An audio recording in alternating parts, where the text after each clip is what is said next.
comment être heureux en couple, être heureux en amour, quelle est cette clé puissante qui va tout changer dans vos relations et dans votre bien-être amoureux. Quelle est cette clé qui va vous permettre de vous épanouir en amour. Je vais vous la partager dans cette vidéo. Mais juste avant, hello à tous, ici Michael Koji. Ma mission, c'est d'aider les hommes à devenir précieux aux yeux des femmes et développer leur leadership afin qu'ils aient la relation de leur rêve et qu'ils se créent une vie à la hauteur de leurs ambitions. Si c'est ce que vous voulez, cliquez sur le bouton s'abonner juste en dessous et activez aussi la petite cloche pour ne rien rater. Juste avant de commencer, sachez que j'organise un séminaire très bientôt. Je vous mets la date, le lieu, toutes les infos en description. Donc si vous voulez vraiment vivre un événement transformationnel avec moi et avec un groupe d'une dizaine de personnes et que ça soit l'événement qui change tout dans vos relations et dans votre vie, que vous avez besoin de changement et que vous voulez devenir la meilleure version de vous-même, pensez à aller jeter un coup d'œil dans la description. Quelle est cette clé donc qui va vous permettre, je ne vais pas vous faire plus attendre, de vous épanouir dans votre vie amoureuse et que vous soyez célibataire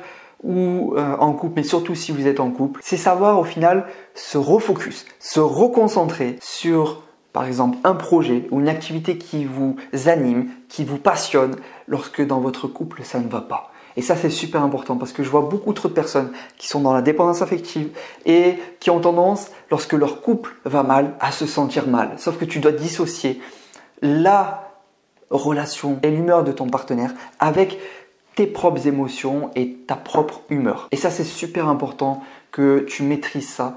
Parce que sinon, à chaque fois dans ton couple, quand ça n'ira pas, ou quand la personne avec qui tu es se sentira mal, ou ne sera pas dans une bonne énergie, tu ne seras pas dans une bonne énergie aussi, et ça va te plomber au final ton bien-être amoureux. Donc si tu veux vraiment t'épanouir, il faut savoir dissocier cela, ne pas être dans la dépendance affective, et ne pas que ça soit elle, cette femme-là, qui est quelque part le contrôle sur ton bien-être, sur ton humeur, sur ton moral au quotidien. Donc tu dois avoir cette capacité, cette compétence de, lorsque ça ne va pas, pouvoir en un instant, boum, te refocaliser sur un projet qui t'inspire, sur ton activité, sur quelque chose qui te passionne et rediriger quelque part ce conflit vers un projet constructif et enrichissant. Autant bien sur le plan personnel, professionnel, financier, etc. Ça va te permettre à la fois de détacher de toutes ces émotions négatives que peut avoir ta partenaire à ce moment-là et de pouvoir récupérer de l'énergie positive à travers ton projet et en même temps pouvoir bâtir, construire quelque chose qui est important pour toi et qui te permet d'être heureux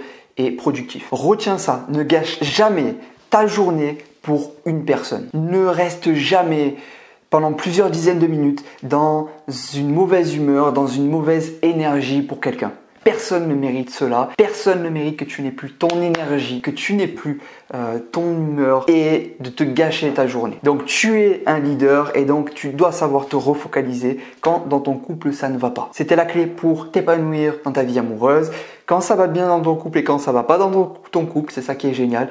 Si tu veux plus de conseils, plus d'astuces, tu as juste à cliquer sur le lien en description et réserver ta place pour ce séminaire qui va être transformationnel autant pour les célibataires que pour les couples. Moi je te dis à très vite. N'oublie pas que tu es unique, tu es une opportunité pour les femmes et tu peux changer les choses maintenant. C'était Michael Koji, ton Love Coach.